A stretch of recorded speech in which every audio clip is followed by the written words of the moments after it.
And as a little bonus on this Monday, let's talk Champions League round of 16 draw.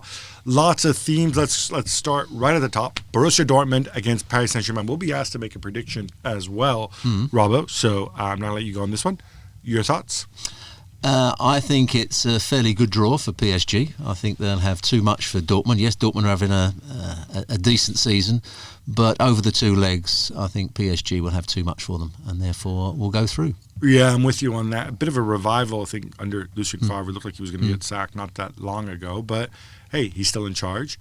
Next up, Atalanta against Valencia. A bit of a contrast in styles here, which I kind of love. Do you know what I fancy? Atalanta. I like their style of football. The three at the back. They get the wing backs high up the field. When Ilicic is playing at his best, he's the creator along with Gomez. So I think they've got a lot going for them, and I don't think that Valencia are that good a side. Yes, they did well in their group to top it, but I'm going to go with Atalanta, and that would be a great tale.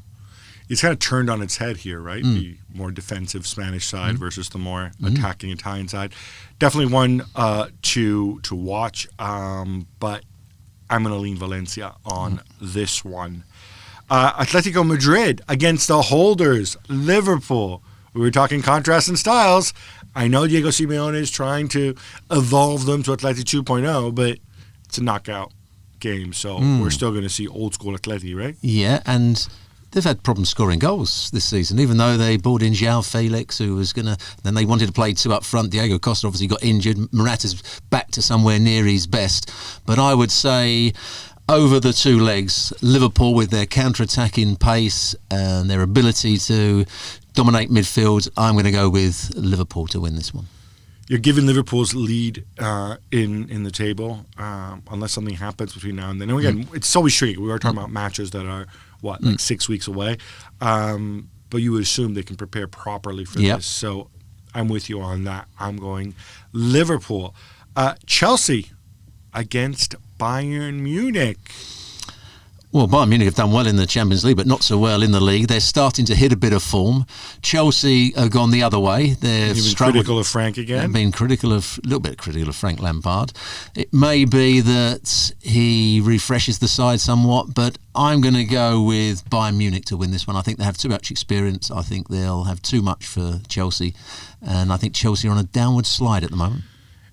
Again, it's tricky game so far in the future. I think Lucas Hernandez should be back for this, which is a big boost because Bayern have serious defensive issues at the back. Obviously, still no Niklas Zule. Curious to see if they move for a defender in January. If they don't, I'm going to go Chelsea in this one. Olympique Lyonnais against Juventus. Short trip for them. Obviously, Cristiano Ronaldo was brought in to win the Champions League. Your take? I've been disappointed with Juventus under Sarri, even though they are joint top of Serie A at the moment. But I quite like the combination that I saw at the weekend with Ronaldo and Higuain playing quite far apart as the centre forwards and Dybala playing in behind, and I think that can move forward. I know there's a problem, some might say defensively, but I'm not sure that Dybala is any worse than Bernardeschi playing as the player in that number 10 role. So I'm going to go with Juventus to beat Lyon, who are inconsistent. Yeah, I got to go with Juve over Lyon, especially now with Memphis Depay, of course, being injured. Contrast in styles again. Tottenham Hotspur against Rasenballsport Leipzig. Julian Nagelsmann.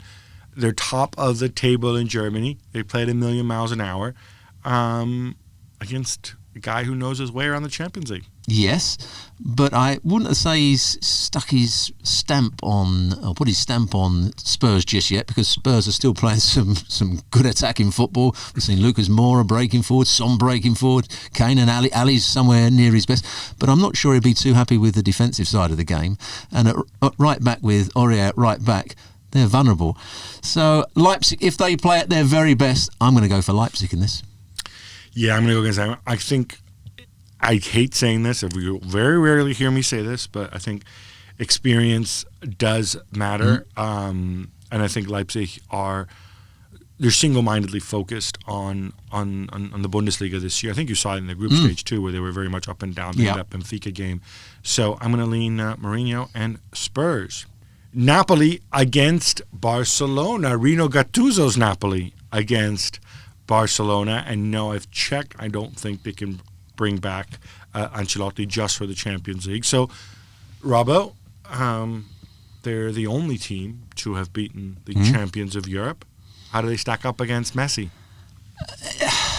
Well, Ancelotti did brilliantly in the two games in terms of organising the team. And that was one of the criticisms probably people had of him, that he didn't organise his team quite so well. So some of the mundane games in Serie A, because those two games against Liverpool, he got his tactics absolutely right. He knew what he was expecting from Liverpool, and defensively they were really good, and they caused Liverpool problems. But it's harder to know what to expect when you're playing against Lionel Messi, right? Exactly. And Barcelona... Well, you know he's going to cut in from the wing and come inside and shoot. The problem is you can't really stop it. I wouldn't say that Barcelona have dominated possession like they normally do, so I won't think that Napoli are that frightened of them, but Napoli will have to be at their best if they're to cause Barcelona a problem, Barcelona to win it. And we could have a Valverde special, right? Where he goes and he implodes by totally misreading the game, as has happened the last 2 years. But, yeah, logic, not at this stage. Round of 16, I'm going Barcelona. And finally, Real Madrid against Manchester City. Pep taking on the old enemy.